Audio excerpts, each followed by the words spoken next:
1 ঘন্টা কথা না বলে থাকতে পারা মানুষটা আজ দিনের পর দিন কথা না বলে থাকে। পৃথিবীর নিয়মগুলো বড়ই অদ্ভুত। যাকে তুমি সবচেয়ে বেশি ভালোবাসো সেই তোমার দুঃখের কারণ হবে।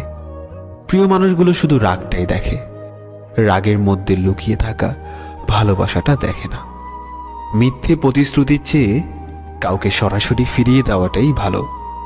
এক বিন্দু অশ্রু যখন চোখ দিয়ে পড়ে, সেই অশ্রুর ফোঁটা শুধু তোমার কথা বলে। মনের ভাষা বোঝো না তুমি, মুখে বলি তাই। শত আঘাতের পরেও তোমায় ভালোবেসে যায়। যে মানুষটা অল্পতেই খুশি হয়, সেই মানুষটা অল্প আঘাতেই অনেক বেশি কষ্ট পায়। কিছু কথা বলা বাকি ছিল, আর হয়তো কোনোদিন বলা হবে না। ভালোবাসলেই কি তাকে পেতে হবে? থাকুক না সে দূরে তার মতো করে।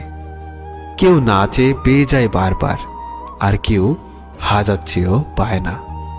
কাঁদতে পারার চেয়ে কাঁদতে না পারার যন্ত্রণাটা বেশি ভয়ঙ্কর।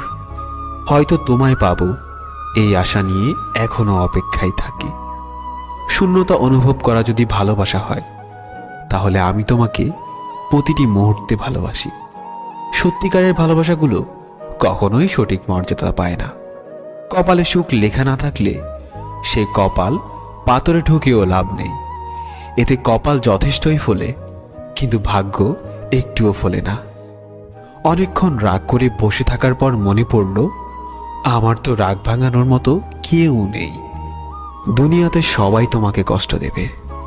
তোমাকে শুধু এমন একজনকে খুঁজে নিতে হবে যার দেয়া কষ্ট তুমি সহ্য করতে পারবে।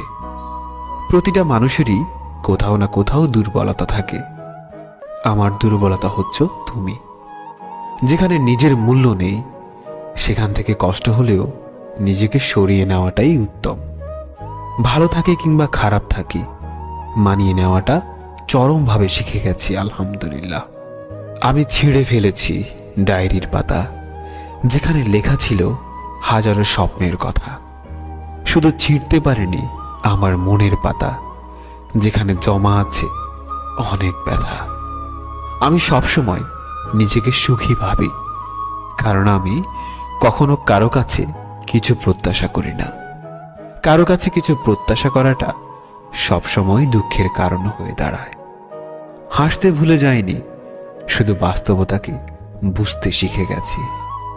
তোমাকে কাছে পাওয়ার থেকেও হারানোর ভয়টা বেশি, তাই নিজের থেকেও বেশি খেয়াল রাখি।